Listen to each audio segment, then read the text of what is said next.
Hola, ¿cómo están amigos de la UABC y público en general? Hoy es jueves 30 de noviembre de 2017 y les saludan sus amigos Israel Enrique Villalozano. y Gabriela Martínez Espinosa en el programa La Educación y algo más. Hoy estaremos hablando sobre los conceptos básicos de la acción pedagógica, primeras civilizaciones humanas, educadores de la antigua Grecia, también educadores de la antigua Roma, métodos y modalidades educativas de la Edad Media y pensadores de la Edad Media. Como ven, tendremos temas interesantes, así es de que arrancamos con la información. Bueno, para dar inicio yo les voy a hablar sobre los conceptos básicos de la acción pedagógica.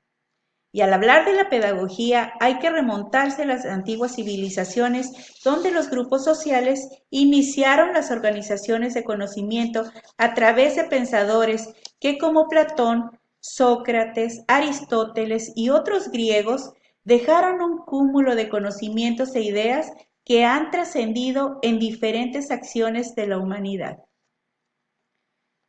Pero vamos a revisar paso a paso estos conceptos de la acción pedagógica. Les digo que la enseñanza significa una instrucción, transmisión de conocimientos. El aprendizaje es un proceso mediante el cual se adquiere la capacidad de responder adecuadamente a una situación. La pedagogía es la ciencia que estudia la metodología y las técnicas que se aplican en la enseñanza y la educación. La teoría es un conjunto de reglas, principios y conocimientos. La teoría pedagógica es una serie de estructuras de pensamientos constituidos por valores, creencias y supuestos. Y ahora sí, una vez teniendo claro todos estos conceptos, pasamos con nuestro compañero Israel para que nos hable sobre las primeras civilizaciones. Claro que sí, compañera, y específicamente les voy a hablar sobre la educación en el mundo antiguo. En la India, por ejemplo, la educación y formación de hombres sabios no era un trabajo fácil ni rápido. Pero desde el año 700, los educadores habían sido mucho más que eso. Eran conocidos como brahmanes y eran celosos de la instrucción en la cual exponían la cultura, la espiritualidad y la meditación. A esto se le conocía como las Vedas. También vamos ahora a comentar sobre la antigua Grecia. En aquella península se decía que los llamados padres de la sabiduría estaban alcanzando grandes logros a través de la enseñanza. Al parecer su apodo de padres de la sabiduría se debe a que realmente amaban la sabiduría, los conocimientos, la reflexión y hasta la contemplación. Dedicaban mucho tiempo en enseñar a sus discípulos. Les transmitían su saber a través de la retórica y formuladas oratorias, las cuales iban perfeccionando cada vez. Finalmente tenemos a los babilonios. En este reino, el monarca llamado Nabucodonosor tenía planes más complejos que aún su propio nombre.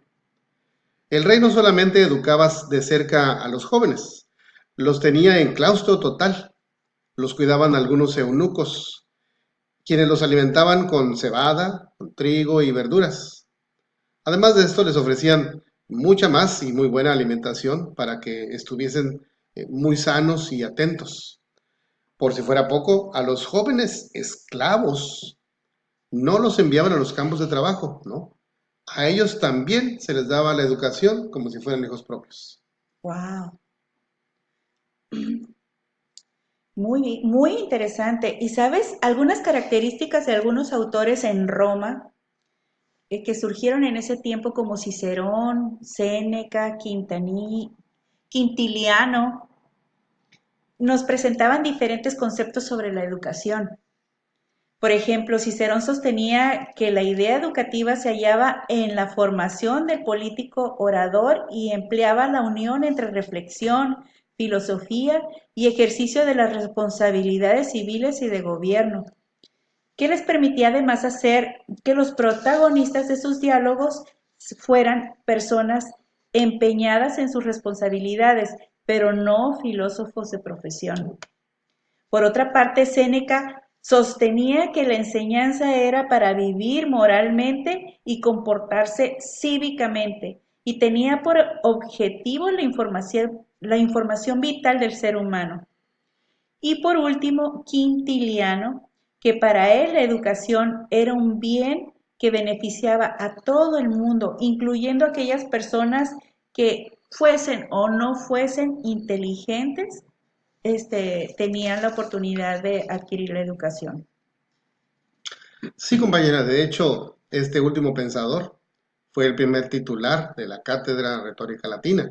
Muy cierto. ¿Sí? Quintiliano apoyaba una educación y un método que estén personalizados a las características propias de cada individuo, de cada alumno. En efecto, Israel, eh, tú nos vas a seguir contando, de hecho, algo más sobre Séneca, ¿verdad? Sí, sí, tenemos un poco más sobre Séneca porque este hombre allá en la antigua Roma, eh, fíjate que él no era de nacimiento romano, él era de nacimiento español. Ya ves Ok. que España estaba dominada también por Roma. Sí. Entonces él nació en España, pero fue trasladado, pues estuvo viviendo en algunas otras ciudades y fue muy conocido porque él rompía barreras y modificaba los estilos de vida con su enseñanza. Modificaba formas de pensar y en general todo lo que tenía que ver con la educación romana tradicional, Séneca le dio una fuerte modificación. Él estaba influenciado por la filosofía griega Ujú. y este sabio maestro se mostraba en favor de la filosofía como un estilo de vida y no como una exposición hueca de retóricas que ya ves que tenían como único fin ver quién demostraba más habilidades Sí, oratorias, ¿no? ajá, Él se enfocaba más a que fuera un estilo de vida de las personas. sí. Él enseñaba que vivir en virtud no tiene otro premio más que este, vivir virtuosamente, el disfrutar de la virtud como un regulador de la vida y decía que dejándose llevar por los procesos de la naturaleza, seguramente se vivía mejor.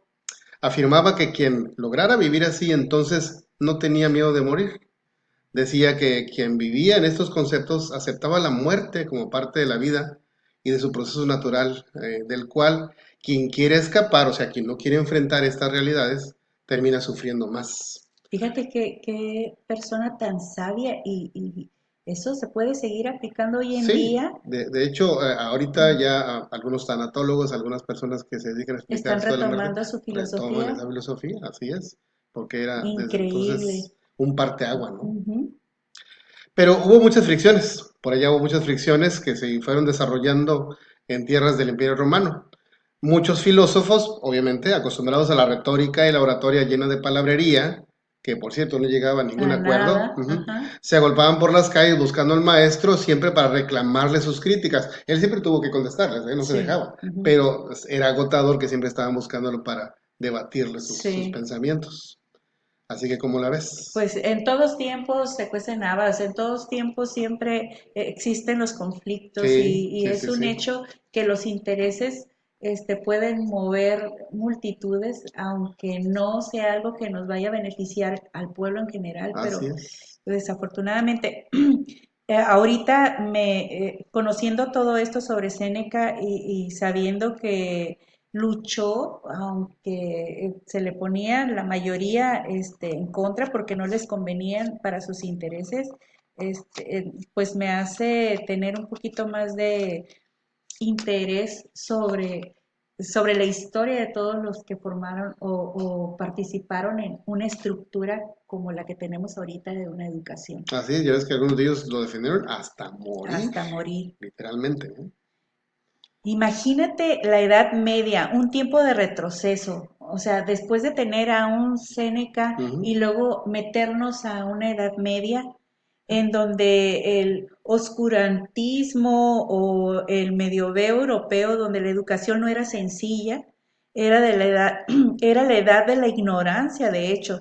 Sí había escuelas y muchas de ellas sostenidas por la iglesia, pero las masas y la plebe quedaban ignorantes y analfabetas. Ujú. Había mucha ignorancia y aún el clero no entendió mucho de lo que hacía.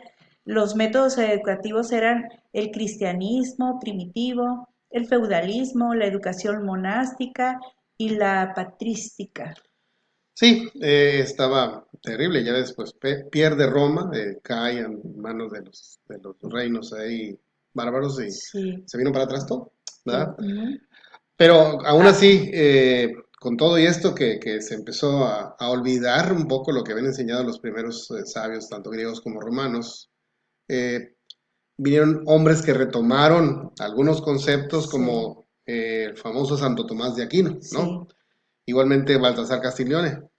Ellos destacaron por su apreciación de la enseñanza y por su forma de educación. Ujú. Fíjate, Tomás de Aquino, él fue clérigo, ¿no? Él Sí. fue sacerdote, fue clérigo, fue importante en la iglesia. Sí, de hecho es que la educación casi siempre estaba enfocada en que el clero Exactamente, fuera quien ajá, educara a la exactamente. gente. Y hubo por ahí, como dicen, salía el tiro por la culata porque les quería enseñar puro cristianismo, de Sí, pronto algunos salían un poco más abusados, ¿verdad? sí, Como Tomás de Aquino, y se dedicaba a estudiar otros aspectos que la sí. iglesia quería esconder O por ahí. buscaban las lecturas que Así ya estaban es, escritas así es. antiguas y de seguir. Entonces, Tomás de Aquino veía la educación como una característica que validaba a los humanos como criaturas de Dios. Él declaraba que el Padre es quien nos da la capacidad de ser educados y buscar tener mejor formación para alcanzar propósitos dignos y piadosos. O sea, él Ujú, no estaba de acuerdo con que el cristiano fuera ignorante, que no supiera más que de Dios y de Dios. Él ujú. decía, tiene que saber más cosas, ¿no? Y por su parte, Baltasar Castiglione, como funcionario público, él fue funcionario público muy Sí, importante, él aseguraba que la educación no solo presume conocimientos, sino que eleva las almas y reduce las falsas pretensiones. Digo, no era un funcionario público como los de ahora, ¿verdad? Yo creo que sí sí, te puedes dar sí. cuenta de eso. Bueno, No conforme con eso, decía que la correcta educación, fíjate, hace al hombre sabio y no vanidoso. A mí me parece que los antiguos griegos y romanos, aquellos que les gustaba mucho la retórica, ujú, no hubieran estado muy felices con Baltasar, pues porque ellos no. ya ves que eran mucho de hablar. Sí, Si lo hubieran oído hablar de esa forma, pues yo creo que hubiera estado en contra de él, ¿verdad? También. mucho verbo, poca Sí, sí, acción. así es. Pero lo que tienen en común tanto Baltasar como Tomás de Aquino es que ambos coinciden en que el maestro es una persona privilegiada con sabiduría, con humildad, con habilidades espirituales, fíjate, y Ujú. ser capaz de que el discípulo se convierta en una mejor persona al Ujú. estarlo enseñando, en todos los aspectos, no solamente al transmitirle conocimientos Ujú. pues, huecos, Lo ¿no? que querían realzar eran Así es, así los es. valores que tenemos y en donde nos debemos de apoyar para poder tener una vida digna. Sí, mira, desde ese tiempo viene un pensamiento que algunos maestros todavía transmiten a los alumnos, que es una frase que dice algo así como, la enseñanza que no sirve para mejorar la vida, no sirve para nada.